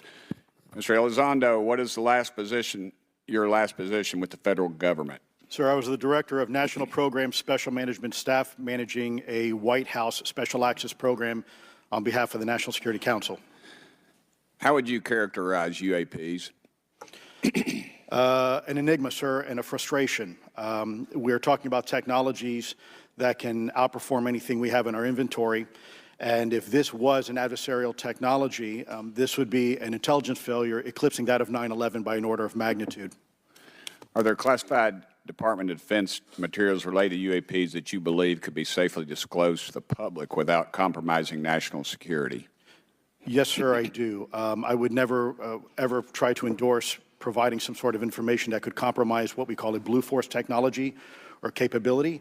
But I do believe there's a lot of information regarding this topic, and I've been very vocal about it, that should be shared not only with the public, but most importantly, with members of Congress. Are you familiar with my friend David Grush? Absolutely, sir. I had the privilege and honor of working with him myself several years ago at U.S. Space Force. Last year, as you know, he testified that the U.S. has run a multi-decade UAP crash retrieval and reverse engineering program. Would you agree with that? Yes, sir. Are there UAP programs operating without proper congressional oversight? 100%. What are they? Unfortunately, sir, I would have to have that conversation in a closed session. I know you said that, and a lot of people are frustrated with those kind of answers, but we're asking those kind of questions so you all know what the heck we're up against. You also mentioned in your opening statement that the Pentagon's Public Affairs Office employs a psychological operations officer as the singular point of contact for UAP-related inquiries. Why the heck would they do that? Sir, that's a great question. I would ask the Pentagon. There's a long history here of that individual providing misleading and false information to the public through various news outlets and media outlets in order to discredit this topic. I've personally been victim to it. We have the documentation to substantiate where this information has been absolutely inaccurate, that has been provided time and time again, and it turns out that that individual was also working with former leadership of Arrow at the time as well. And we punish them by giving them multi-million dollars more than they ask for every year. Admiral Gallaudet, you mentioned in your opening statement on an email you received from the operations officer of the Fleet Forces Command regarding unknown objects almost colliding with U.S. military planes. Did anyone respond with knowledge of what the objects were? I received no response, sir. Did the exercise get canceled? The exercise did not get canceled. Why do you think the commander of Fleet Forces operations officer never discussed the incident again? Sir, I'm speculating because I didn't have an exchange with him, but I believed it to be part of a special access program, the information and the video, which we have known now it was, and he realized he couldn't share that openly with the recipients of the email, and therefore the email was pulled from everybody's account. Again, tell us what happened to the email from the commander of Fleet Forces. The day after I received it, and all the other recipients received it, which were all the subordinate commanders of U.S. Fleet Forces, so 1- and 2-star admirals, including strike group commanders, the email was wiped or deleted from our accounts, Okay. and then no one talked about it. All right. Have you specifically had any experience with submersible objects? Sir, I've no personal experience, but I've had witnesses on submarines come to me and say they've seen on sonar data. Correct. Okay. How would you characterize those, and how do they move? The one instance that was revealed to me was in the 80s on a nuclear-powered submarine, a ballistic missile submarine, that the object exhibited the characteristics of a Russian torpedo in terms of its speed of movement and closing rate with the submarine.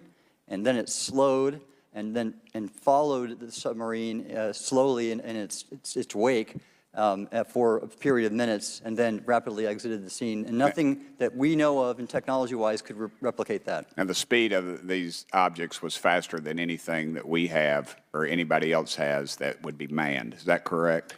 It was on the order Underwater. of a torpedo. So Yes, sir. Yes, sir. But as it exited, Well, I don't exactly know how fast a torpedo is, but I expect it does better than my old outboard Scott Atwater, so I'll take that as a yes. Yes, sir. Okay. Have you experienced any experience with the All-Domain Anomaly Resolution Office, AARO?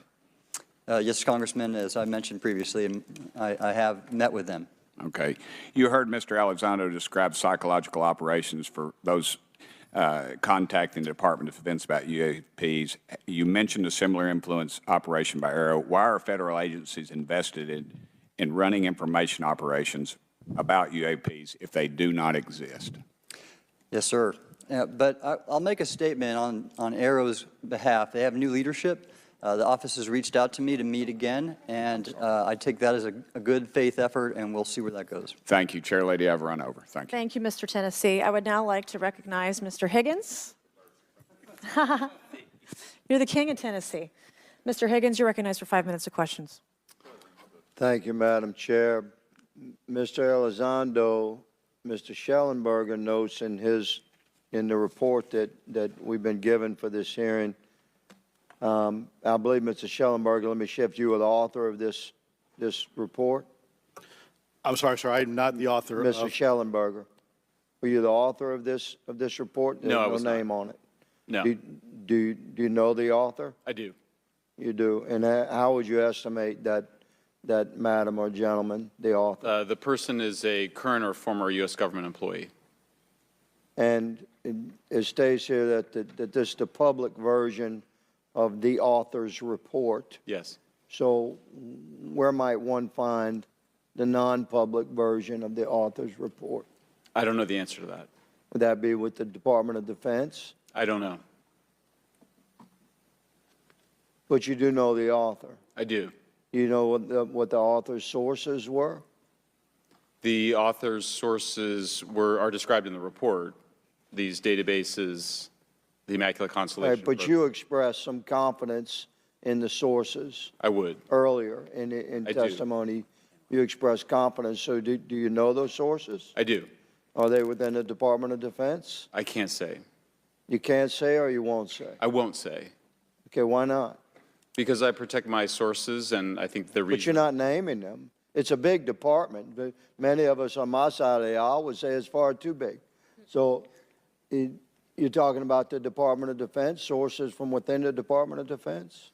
I'm not willing to reduce the potential universe of where my sources might be. Okay, moving on. In this report, Mr. Elizondo, for reference, several types of allegedly alien craft or possibly alien craft or unknown aerial phenomena, what we used to call UFOs, are described. Spheres and orbs, discs and saucers, oval or tic-tac, triangular shape, boomerang and arrowhead, and irregular or organic.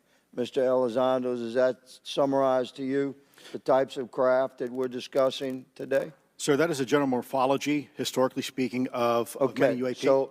So those descriptions are very different craft. Is it your assessment that they would come of different origins? It's possible, but it's also could be in sense a matter of utility. And let me just state for the record, I never read the report that or the article that Mr. Schellenberger put out. The reason That's a good point. We're just referencing it. Yes, sir. For descriptive purposes for the American people. Mr. Schellenberger, in this report, it's striking to me that regarding the descriptions of experiences with these various craft, several of them include biological effects and several do not. Are you familiar with what I'm talking about? Yes. Okay, so spheres and orbs, triangular craft, and irregular or organic craft includes some descriptions of biological effects, including feelings of unease, electronic device malfunctions, long-term psychological effects such as anxiety or insomnia have been noted, feeling of being watched, a shared awareness with the triangle craft, and under the irregular and organic craft, biological effects include physical sensations of warmth or cold and unexplained smells and psychological distress. So these are very specific descriptions of the reactions of human beings, which allegedly have been noted from a study here, a report. All of those experiences would have been described by the sources that the author used. I'm not sure I understand. This is a very broad description of biological effects, and it's striking to me that they are present with relation to some types of craft, but Right. absent in others. This would require a great deal of research and study. Can you explain that? My understanding is that this is, the database is very large. It includes both the images, the videos, the still images, as well as the human intelligence, the reports, the raw data from individuals having these experiences. So in answer to your question, yeah, I mean, I think we're looking at a very large amount of data collected over many decades. And that data is held by the Department of Defense? Well, I will say that after I published, I was told that this program, that the USAP was actually managed by the Department of Defense, but held at the White House. Roger But that. that's a single source, and I don't have multiple sources to verify that. Thank you, sir. I did my best to trick an answer out of you, but I was partially successful. Madam Chair, I yield. Thank you. I now recognize Mr. Frost for 5 minutes of questions. Thank you, Madam Chair. In addition to serving on this committee, the Oversight Committee, I also serve on the Science, Space, and Technology Committee, where we often discuss how essential data and evidence are used in science and used at departments such as NASA. During a hearing, NASA Administrator Nelson affirmed the importance of NASA in helping us to understand UAP. Mr. Gold, if the government doesn't have the data it needs on UAP because, say, someone who saw something is concerned about stigma, public backlash, et cetera, or maybe there's just not good systems in place, how are we supposed to ultimately figure out what's going on? Yeah, thank you for the question. And let me compliment Administrator Nelson that there wouldn't have been a UAP independent study team if it wasn't for his leadership and courage. We're talking about data and where we can get data from. As I described, NASA has whole archives of data, much of which I believe will likely have information that will help inform UAP. We need only look. And again, in an era with AI and ML, we can relatively quickly and easily go through it. So I think it's something that we should encourage NASA to do. However, per Chairman Grothman's comment about UAP focusing on national security sites, I believe there's something, sir, that you may have heard of called sensor bias. That because we've got more cameras, more monitoring of national security, we don't know how extensive UAP activity may be over civilian areas. And this is to the second part of your question where we're not collecting the data.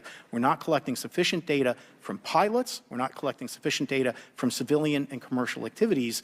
And this is, again, where ASRS, I think, could substantially change that, get the data out there, and allow us to do good science. Yeah. Thank you. I mean, on the data, you know, I'm a really big proponent of transparency. But obviously, there's always a little bit of balance that we have to have in government on transparency as well. I mean, last year, NASA appointed a director of UAP research in response to the recommendation by the independent study team. In the final report, there's a quote, "Despite numerous accounts and visuals, the absence of consistent, detailed, and curated observations means we do not presently have the body of data needed to make definite and scientific conclusions about UAP." Can you just talk really quickly about that balance of security and transparency? So I can say, having served at NASA, it is the most transparent organization I've ever been in. When we would have conversations of executive leadership, things would leak out almost instantly. So I can assure you, intentionally or not, NASA's very transparent.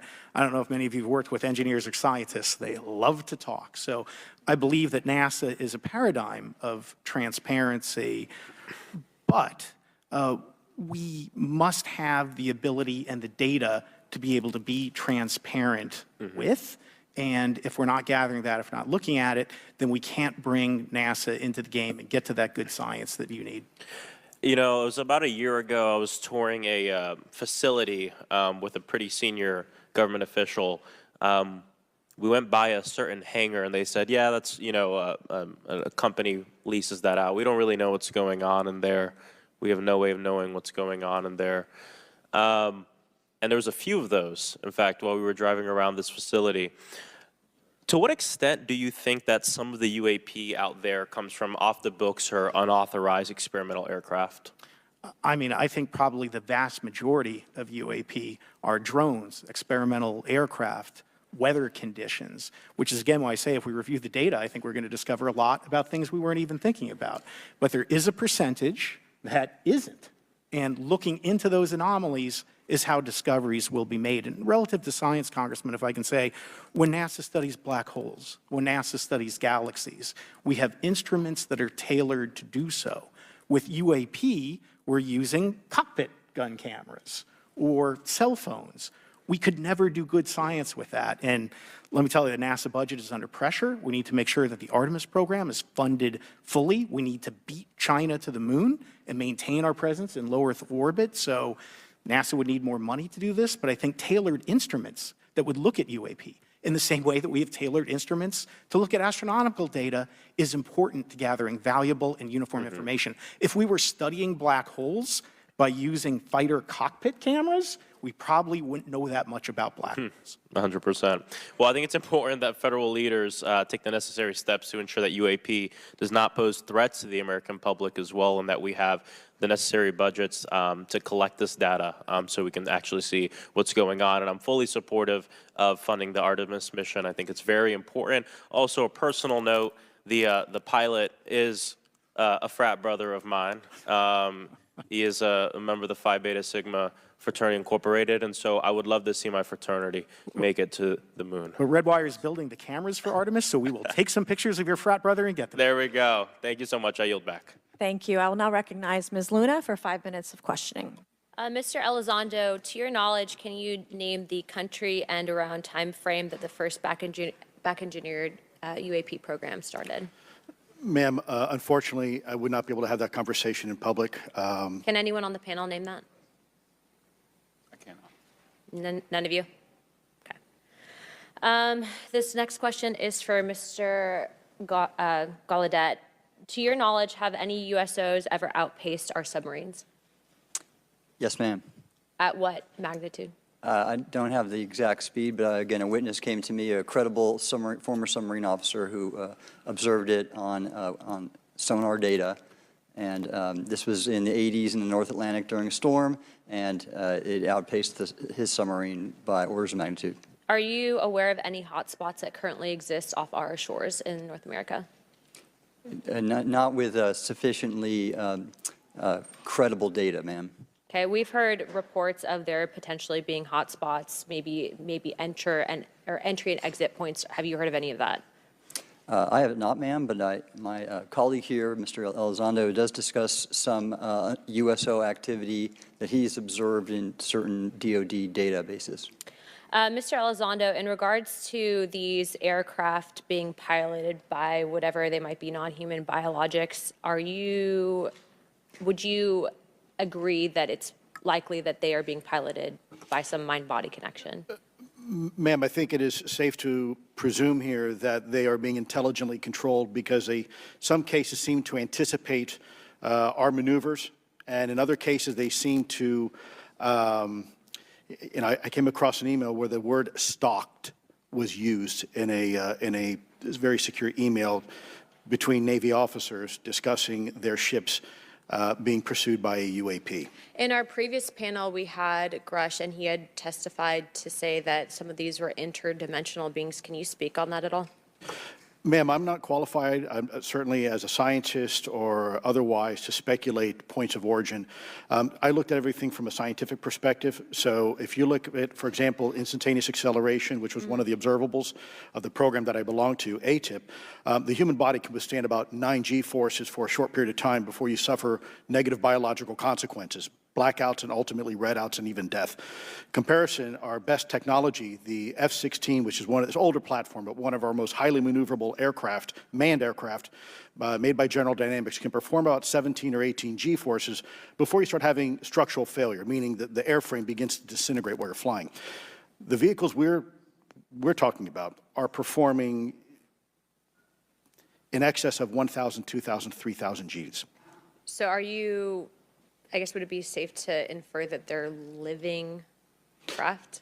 You know, I'm not prepared at this point to state for the record is something alive or not, because even that definition is hard. There was a time in science we thought that life required oxygen, and we now know that's not true. There are anaerobic bacteria that thrive in oxygen environments that lack oxygen. And so also same with photosynthesis. When I was in college, I was told everything is derived from photosynthesis as a form of energy. In reality, that's not true. There are things that live off of chemosynthesis. So we're constantly having to reevaluate our understanding of what the definition of life is. Mm-hmm. Do any of you ever come across reports from people that claim to have firsthand experiences with these entities, whatever they might be, or these aircraft, and then as a result, whether or not they're religious, find that these things will automatically disappear? Anyone, and this is open to any of you on the panel. So just real quick, because I'm running out of time. Lou? Ma'am, I've always been a nuts and bolts kind of guy. When I was at ATIP, I was focusing more on the performance characteristics and less on the potential occupants. Okay, the reason I ask is because it seems like, just based on our conversations, that we've had people that say that there are good and bad of whatever these things are. And so my concern from a national security perspective is A, that true? B, are you guys hearing the reports of that? And C, I think moving forward in regards to technology, Mr. Gold, if you can answer this real quickly, some of these aircraft, it seems that they are operating off of energy that we don't currently have.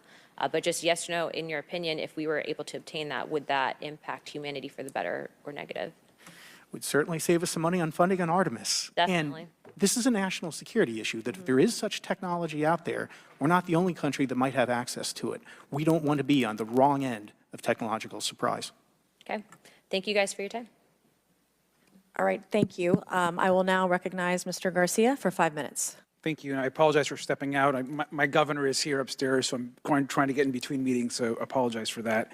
I want to just start by just asking everyone on the panel or witnesses, and I had a chance to read all the testimony before, but just to set the agenda, just if we can go down real briefly, do you believe, just for the record, that the federal government, any part of the federal government, is knowingly concealing evidence about UAPs from the public? Yes, sir. 100%. Yes. Yes. Thank you. I also want to just go down the line. I know many of you have already said this, but I just, for the record again, just briefly, what do you believe UAPs could be or are? Strong evidence that they are non-human, higher intelligence. I echo my colleague's comment, sir. Genuinely do not know. Don't know, but we must find out. Okay, thank you. I appreciate those answers, gentlemen. I think this is obviously another remarkable hearing with just really important information, so I thank all of you for answering the questions. Admiral, I just want to go back to one thing. Now, last year, our subcommittee heard from 2 retired Navy pilots, Lieutenant Ryan Graves and Commander David Fravor, regarding UAPs. Actually, I think Ryan is here in the audience and been a great person to get to know and to have conversations with. He, of course, has been involved in the Safe Airspace for Americans Act with Chairman Graves, with Chairwoman Mace for UAP reporting by civilian aviation personnel. Can you discuss briefly why it's important for civilian pilots to be able to report UAPs and why these legal protections are critical for our national security? Yes, Congressman, thank you. And I did invite Ryan Graves is my guest, as I'm on his advisory board for the Americans for Safe Aerospace, and the legislation that you supported and introduced, I fully support as well. And I think it's important that more civilian pilots, commercial pilots, report so we can better understand and learn and do research on UAP, as well as remove the stigma so more citizens report on what they observe. And also, it'll only contribute to aviation safety when we have a better understanding of where these UAP are, how they operate, and at what frequency and what capability level. So it's important for aviation safety, and it'll be important for moving science and research forward. Thank you, sir. And I just want to reiterate to my colleagues, I mean, this is a very bipartisan piece of legislation, and we just got to continue to get this through the Congress, and it's incredibly important that civilian pilots have the opportunity to safely report the UAPs that they are seeing or encountering in the air. And I can't express how critical this piece of what I believe is a larger collection of evidence and facts actually happened. We've been approached by pilots. I've talked to folks that have been engaged with our office and others, and there is still enormous stigma. And essentially, we don't have a system where folks are feeling free to be able to report what they're seeing. And so I just want to reiterate that advocacy. Mr. Gold, in your testimony, you discuss NASA's Aviation Safety Reporting System, a confidential, non-punitive reporting mechanism. In the Safe Airspace for Americans Act, we explicitly allow for civilian reporting, of course, of UAPs. Can you explain why the NASA task force recommended the use of the Aviation Safety Reporting System? The Aviation Safety Reporting System is an existing system that is trusted, that has taken hundreds of thousands, now millions of cases. And again, recognizing budgetary constraints, this seemed like the perfect way to be able to gain more data. And when it comes to the stigma, sir, it's something that pilots are used to reporting on, that crew is used to reporting on. So it's a great way to get data, to overcome the stigma without spending really that much more additional money since the system exists. Thank you so much for your support of that. Thank you for what Ryan Graves does. This is a common sense means to expose the truth of UAP for the purpose of this hearing. Thank you. And I just want to also add, now earlier this year, as part of the House Defense Authorization Bill, the NDAA, I filed an amendment to include the UAP Disclosure Act, which would create a UAP Records Review Board and exercise of eminent domain over UAP-related material, modeled actually on the JFK Assassination Records Collection Act, which is widely known. Now, the amendment was blocked, but thankfully the Senate included the amendment by Senator Rounds and Schumer for the UAP Disclosure Act. So I just again want to say that we should be pushing and ensuring the UAP Disclosure Act, which is bipartisan in its support, should move forward. And if I can just briefly, particularly Admiral, can you just briefly, as I close my time, explain why the UAP Disclosure Act would be critical for us and our national security? Thank you, Congressman. Yes, I believe the UAP Disclosure Act is important for national security, as well as advancing potential socioeconomic benefits resulting from UAP research, as well as public safety, as we referred to previously regarding aviation. And this act will allow for greater transparency and open research, and that's why I'm also a member of the UAP Disclosure Fund as an advisor, as in the Sol Foundation, as an advisor, senior strategic advisor, which is advocating for the same. Thank you very much. I yield back. All right, thank you. I'd like to recognize Mr. Biggs for 5 minutes of questioning. Thank you, Madam Chair. Thank you for holding this committee. Thank you to the witnesses. Admiral, the video that is called the Go Fast video, the email that you've talked about being deleted, I just want to briefly cover this. You said that the email, the author was asking whether any of the recipients were aware of the classified technology demonstrations that it could explain the objects that were observed. And then you said the email disappears. Then you guys have a series of meetings. The commander of fleet forces and his operations officer never discussed the incident again. Is that right? Is that accurate? That's accurate, sir. And even during weekly meetings, it was never discussed again. My question for you is, you were in those meetings. Did you personally hear that nothing was going on about that? Yes, sir. I was in those meetings, and did you make inquiries about that? No, I did not, sir, because I inferred, since I had been read into other special access programs, that this UAP video was part of one that I was not read into, or any of the recipients, or the author of the email, and that an intelligence agency basically pulled it back and instructed the author of the email, hey, this is, you just conducted what they call spillage into a lower classification level. And when that's done, the procedures are basically to remove any of the communication. You're going to silo it. So, and you, Mr. Elizondo, you said in your report and your testimony today, a government work on the UAP subject still remains classified. Excessive secrecy has led to grave misdeeds against loyal civil servants, military personnel, and the public, all to hide the fact that we are not alone in the cosmos. Fair? Yes, sir. All right. And all of you, and Mr. Schellenberger, by the way, I've read several of your books, Mr. Schellenberger, excellent stuff. Thank you. What I would say, too, is you were asked about the veracity of the author of this report. You're comfortable with the veracity? Yes. Okay. And then, and I'll get to you in a second, Mr. Gold. We'll talk about Kuhnian and Lakatoshian scientific advancement and how we're obviating that through these processes. But we'll get to that in a sec. Because what I want to really get to is the ultimate question it really becomes this. For what purpose is the federal government overclassifying, because that's what they're doing, they're overclassifying, and forbidding the public for getting access to this? And if you know, if you have an explanation, I'm curious because I know what I've been told. I just want to know from your perspective, why do they overclassify? Mr. Elizondo, you look like you're finger on the button, ready to go.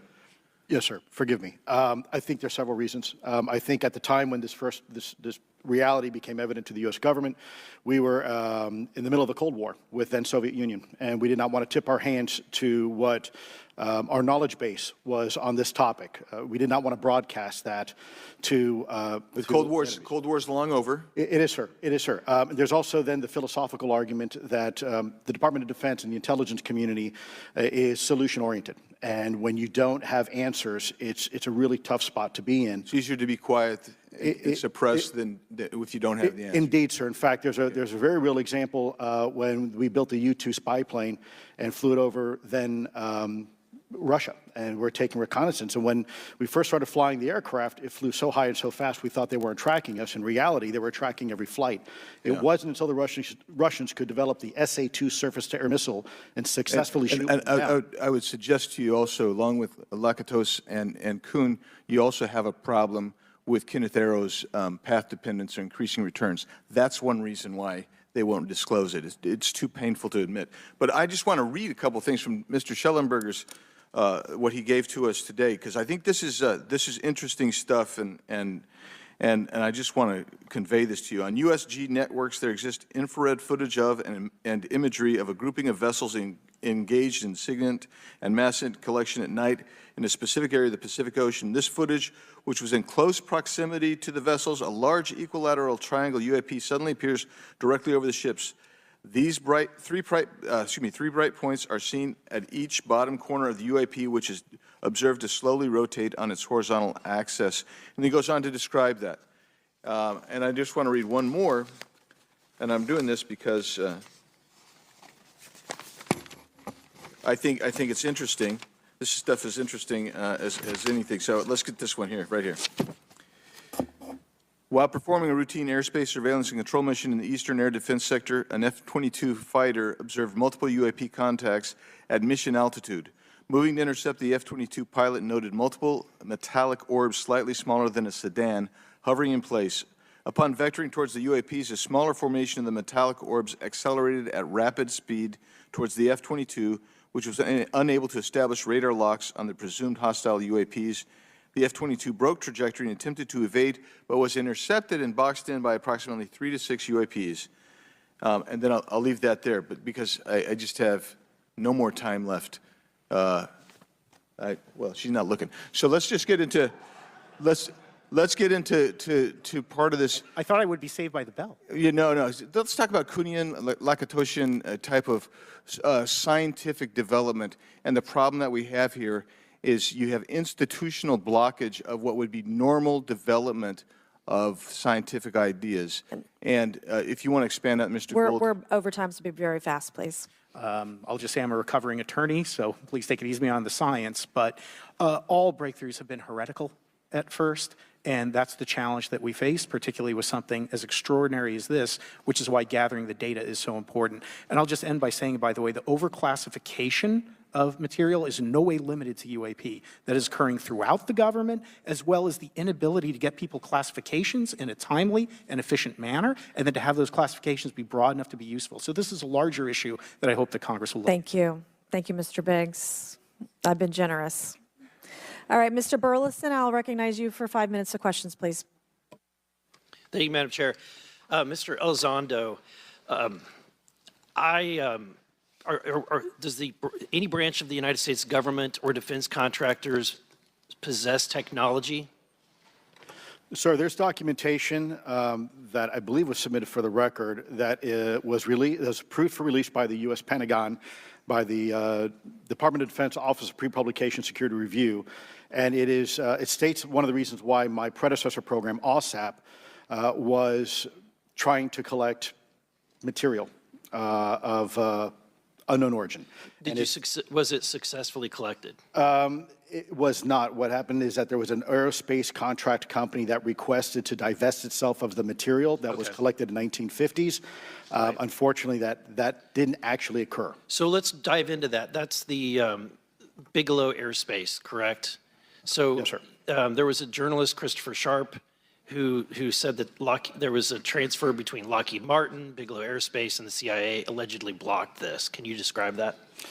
What I can say is that it was blocked. Why it was blocked, I can only surmise. I was part of some conversations later on with some of those contract personnel where they had told all of us that is accurate. What we required was a memo from the Secretary of the Air Force in order to make that complete, and that never occurred. And so when Secretary Mattis became Secretary of Defense, I decided it would be appropriate for me to try to receive a memo from him as SecDef, as Secretary of Defense, if we could not get a memo from the Secretary of the Air Force to transfer that material. So if that material exists today, who's in possession?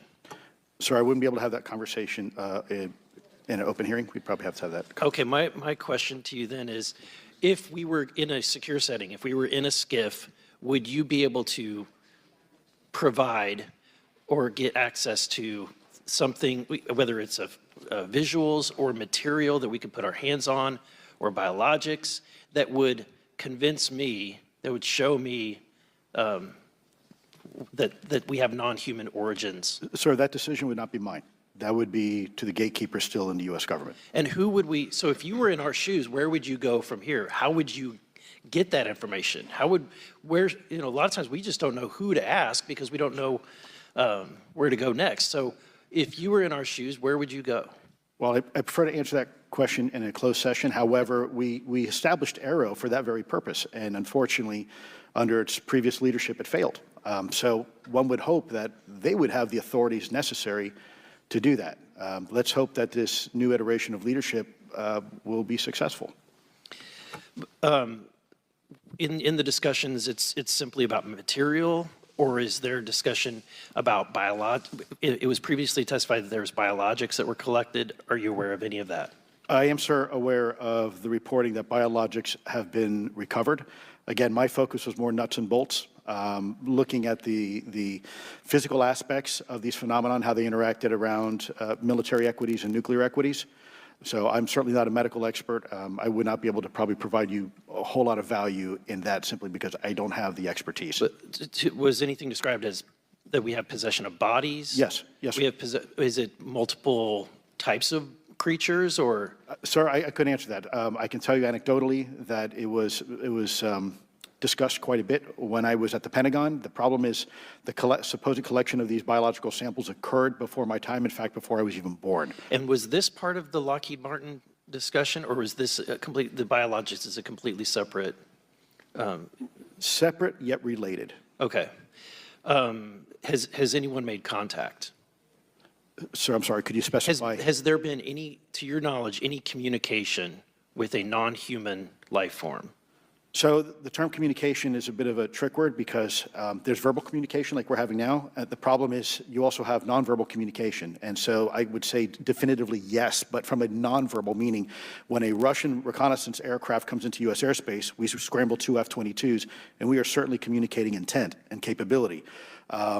I think the same goes with this. We have these things that are being observed over controlled U.S. airspace, and they're not really doing a good job hiding themselves. They're making it pretty obvious they have the ability to even interfere with our nuclear equities and our nuclear readiness.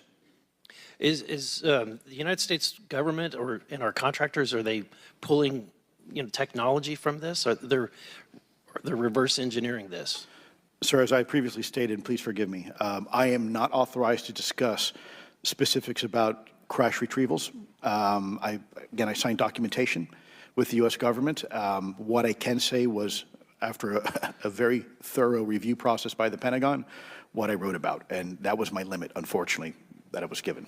Thank you. Yes, sir. Thank you. I would like to recognize Mr. Timmons for 5 minutes of questioning. Thank you, Madam Chair. Mr. Elizondo, you just said something interesting. You said they don't seem to be hiding. They don't seem to be hiding. The UAP sightings are becoming increasingly brash, if you will. And, we've been hearing about these for years, but they've generally been isolated and not as consistent and over critical military installations. Would you say that's fair? Is this becoming increasingly often? Is it happening more and more? Great question, sir. Let me see if I can answer this for you. Certainly, there seems to be some indication that they're being provocative, meaning that they're, in some cases, literally splitting aircraft formations right down the middle. So that's an air safety issue. The question is it the frequency increasing? And really the response is it depends. Yes, it's possible that there is an increase in frequency, but it's also possible that there's heightened awareness now, and there's also more pervasiveness of technology out there that's collecting this information and that can record this information. So we're not quite sure yet if it's actually an increase in numbers of these events, or is it that we have better equipment now that to record these things, and we have a better ability, if you will, to analyze these things. And that's my next question. It seems that a lot of these sightings occur near military installations. Do you think that these UAPs are intentionally targeting military installations, or do you think that we have increased abilities to monitor surrounding the military installations? Sir, maybe both. Part of my concern is we have something in the Department of Defense and the intelligence community called IPB, Initial Preparations of the Battle Space. And we use equities like ISR, intelligence, surveillance, reconnaissance, and other type of equities and technologies to prep the battle space. And certainly, if I was wearing my national security hat, even if there was a 2% chance that there was some sort of hostile intent here, that's 2% higher than we really can accept. And so we must figure out, there's a calculus, capabilities versus intent, in order to identify if something is a national security threat. We've seen some of the capabilities, yet we have no idea in the intent. And so this is why this discussion is somewhat, I think, problematic from a governmental perspective, because we have no idea. Sure, thank you. Mr. Schellenberger, you're particularly familiar with the Langley Air Force Base incident a year ago? Are you familiar? Just from what I read in the Just news. from what you've read? Yeah. I would imagine a large percentage of the American population became aware of that with the Wall Street Journal article. Would you agree with that? Yes. And were you aware of that incident prior to the Wall Street Journal article? No. To the rest of the panel, was the Wall Street Journal article the first time that y'all were made aware of what was essentially an over 2-week UAP frenzy over Langley Air Force Base? Were y'all aware of this prior to the Wall Street Journal article? Anybody? Show of hands. Yes, sir. Dr. Guyette, could you give me how did you become aware of it? A colleague of mine who I referenced previously, Chris Mellon, he wrote an extensive article about this, that there were other incursions of drones over Langley before this, as well as many, many military installations over the last 5 decades. And it's my understanding that there's been an ever-increasing in number, and I'm trying to think how to say this because I wear 2 different hats. I'm still in the Air Force.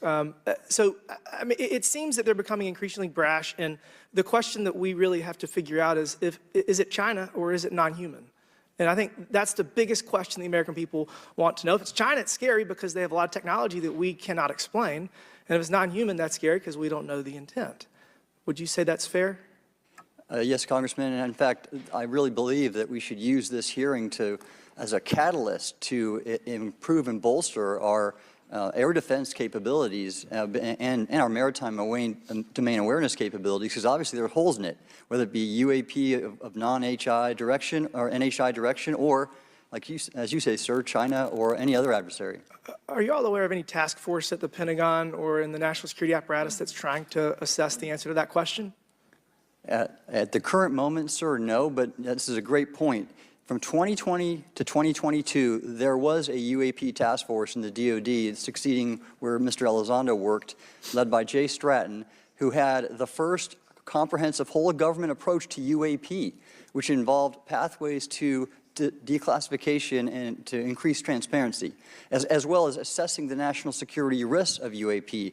This was a really well-established approach, and we have all advocated that something like it return. I'm running out of time. The last thing is that we need authorities. The law enforcement, military do not have authorities to actually engage, and Congress needs to act to give those authorities to local law enforcement and the military so they have clear guidelines on how to assess these issues going forward. I yield back. Thank you. Thank you. I'd like to recognize Ms. Boebert for 5 minutes of questioning.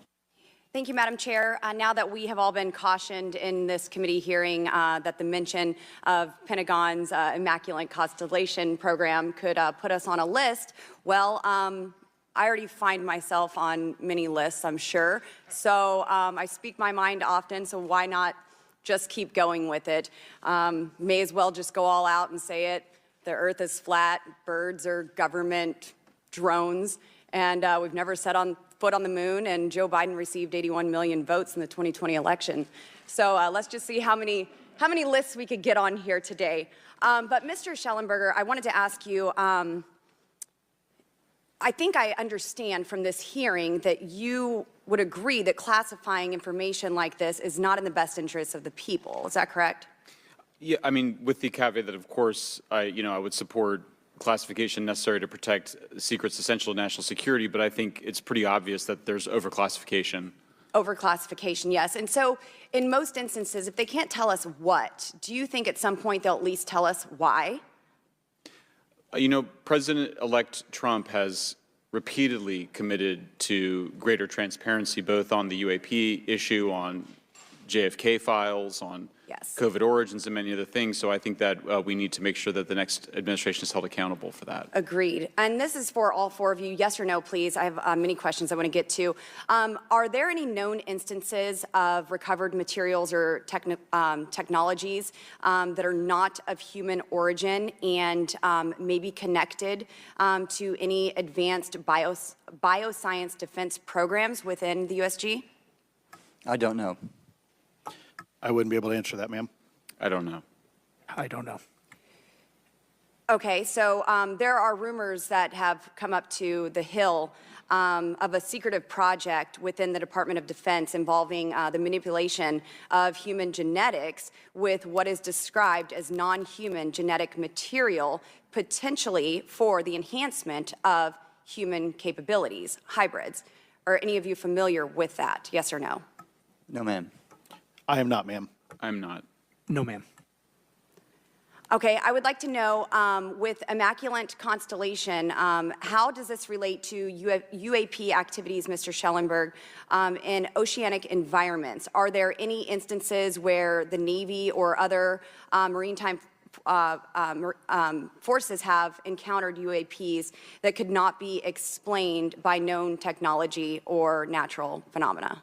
Yeah, the Immaculate Constellation covers both terrestrial and oceanic, and there's actually a number of cases described in the report that occur in the ocean. And do you believe that there is a concerted effort by the Pentagon to keep Congress out of the loop regarding these UAP activities, specifically in our waters? Yes. I think it's about 5% of our ocean that's actually been studied in detail by man, and we've studied more of space than we had of our own oceans. And so are there any accounts of UAPs emerging from or submerging into our water which could indicate a base or presence beneath the ocean's surface? I don't know about a base, but, as I mentioned, I had a different source entirely describe this pretty extraordinary footage that exists of orbs, of an orb coming out of the ocean and being met by another orb. Some would say that there's multiple hotspots where we see frequent activity. So in your investigations, have you come across any data or visual evidence like sonar readings or underwater footage of these UAPs? I have not beyond what's in the report. You've written about UAPs not only in the air but in underwater. Are there any specifics on what you've learned about the UAP activity in our oceans? Particularly, have you spoken with sources who have provided any evidence or eyewitness accounts of these UAPs interacting with our naval forces or being detected by our underwater surveillance systems? Nothing beyond what's in the report and then the specific case that I mentioned with the orbs.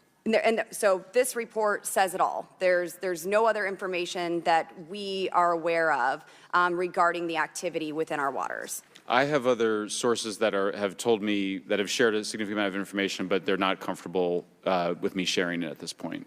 Okay. Are there any technological capabilities observed in these oceanic UAPs that seem to defy our current understanding of physics or our engineering capabilities? It seems like they all do. Yes, I would agree with that. My time is up, but I do appreciate your bravery, your courage for coming here and speaking today. And it seems like there's still some questions that we need answers to, and we will not relent until we get those to the American people. Thank you all. Thank you. I move to allow myself and the ranking member 5 additional minutes for questions without objection, so ordered. Mr. Elizondo, were you read into the Immaculate Constellation program? Ma'am, I would not be authorized to confirm nor deny the existence of any ongoing or past program, especially as it relates to a special access program, either by name or trigraph. Okay, and then does the U.S. government or private contractors, do they work with other foreign countries, China, for example, to exchange data, quote from a source, that intelligence data about UAP? Let me see if I can answer that a little bit more generally, ma'am, if I may. We do have foreign material exploitation programs. That is something that is widely known, and that term itself is unclassified. How exactly that works becomes a bit sensitive. A discussion we could certainly have in a closed session if you like.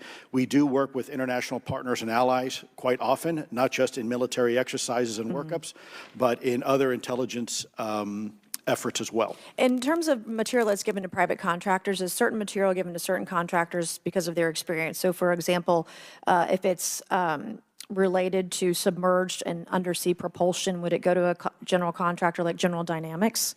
Yes, ma'am, absolutely correct. Different contractors have different levels of expertise. What's Lockheed's expertise? Aerospace, ma'am. In the UAP space, that's all that, they wouldn't do submerged? No, I didn't say that, ma'am. Okay. Lockheed Martin and others do quite a bit of work both in our atmosphere, in space, and even underwater. There are certain efforts to. It's a tough question you're asking. You put me on the spot here. I'm looking for the answer. Yes, ma'am. No, they are involved in a lot. I would rather let Lockheed Martin explain the different domains that they are involved with. Probably am not authorized to discuss that, but they are involved in a lot of different areas and domains. Admiral, flight safety risks for our pilots, based on what you've experienced and seen in your career. They're extensive, and the one exercise I referred to where I received the email that was then deleted was the pilots, and this is worth bringing out. There are debunkers out there who have said the Go Fast video was just a balloon. That was only one video that was released. There were dozens of these encounters that pilots, friends of Ryan Graves, who's in this room right here, witnessed and caused significant safety concerns. And to almost call out an exercise and shut it down, which is very compressed, and the carrier's getting ready for deployment, and the pilots have to get certified to land on a carrier, it's extreme, to say the least. All right, I have two last questions. Real quickly, Mr. Schellenberger, how do we get more whistleblowers to come forward?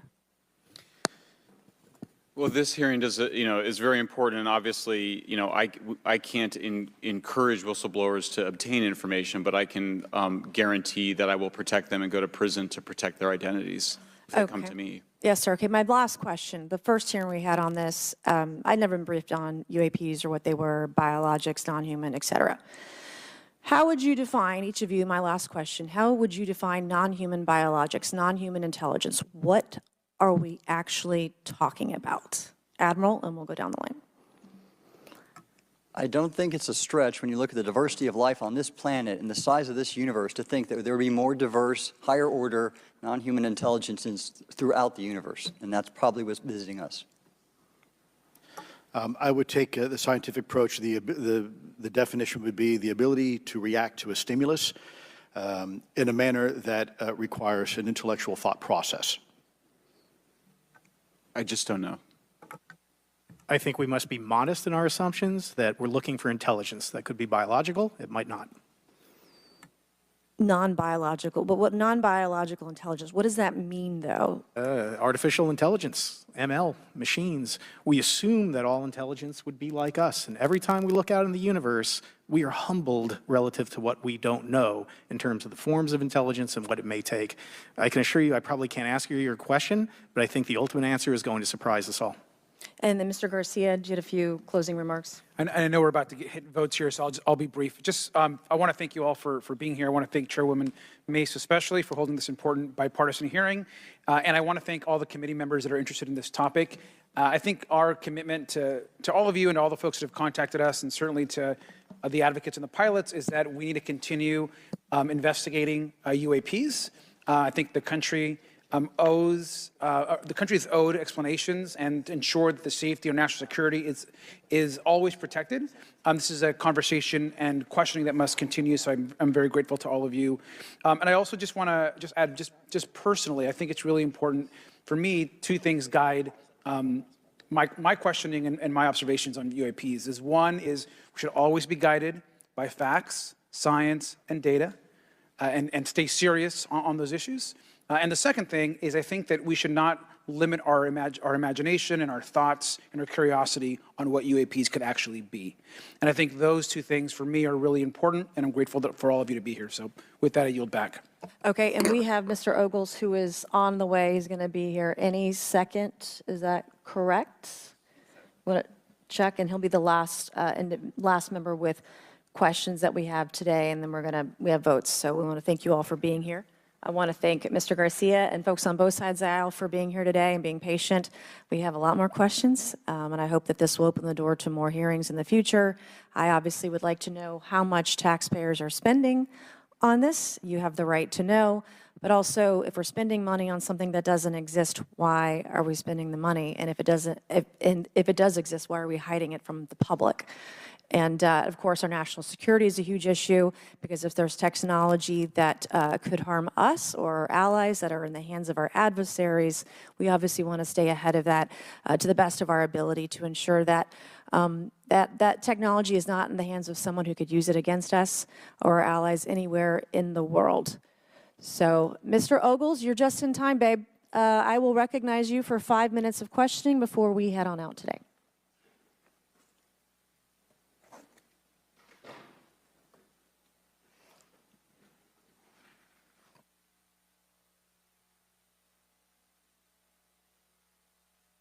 Well, thank you all for being here, and Madam Chairwoman, I'm out of breath because I sprinted to get here, but this is an important hearing. I think we all know that there's something going on. Mr. Elizondo, based on your knowledge of UAP sightings, do you believe it's fair to say that they are especially common near nuclear sites? Yes, sir. Mr. Congressman, I absolutely am convinced of that, as are my colleagues inside the government. And the reason why I pose that question, and this has been one of my talking points from the beginning, is, Oak Ridge is in Tennessee. The so-called weather balloon that drifted, that we now know was controlled, it passed near Oak Ridge. It obviously is a sensitive site, both of interest to our adversaries and to whatever else this is. Because we know that at military installations, at sensitive locations, such as nuclear facilities, that we're seeing this take place. So the question is what is it? Do you believe they've caused an irregular activity, and why might they be interested in those sites? Sir, in some cases, it's actually regular activity. You'd be surprised. There's actually documentation right now that's been submitted. It's not just Oak Ridge. It's Savannah River Site, SRS. It's also Los Alamos. A lot of our sensitive R&D locations appear to be under some sort of surveillance and monitoring. Why? Well, because a lot of innovation comes out of those areas, a lot of new technologies, a lot of, if you will, disruptive technologies that we use for our national defense originates out of those locations, and advanced concepts in physics as well. So if I was doing any type of reconnaissance, even on a foreign adversary, that's a great target to start with. Sure, and again, this has been one of my talking points. I do have questions. What role might the Department of Energy or its subsidiaries or affiliates have in this type of technology or possessing this type of technology, whether it's ours or others?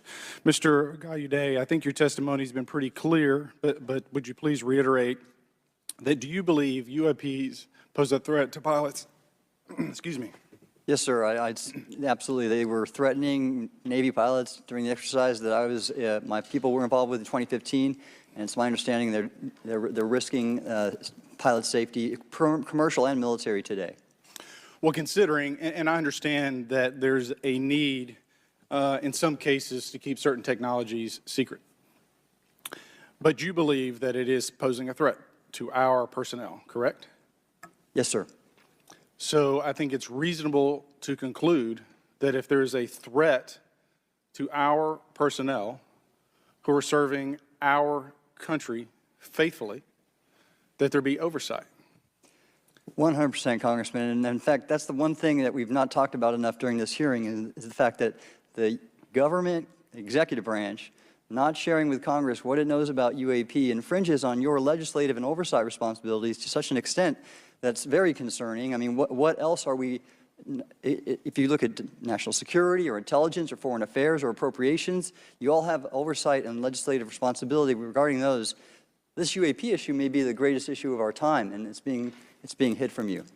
Well, I mean, and to your point, I think we've seen over the decades that we have certain adversaries like China, like Russia, that technologically speaking are not as advanced as us, that they lack some of the lethality that we have, and that we've seen that they've gone after our technologies and in some cases succeeded, in particular with missile technology.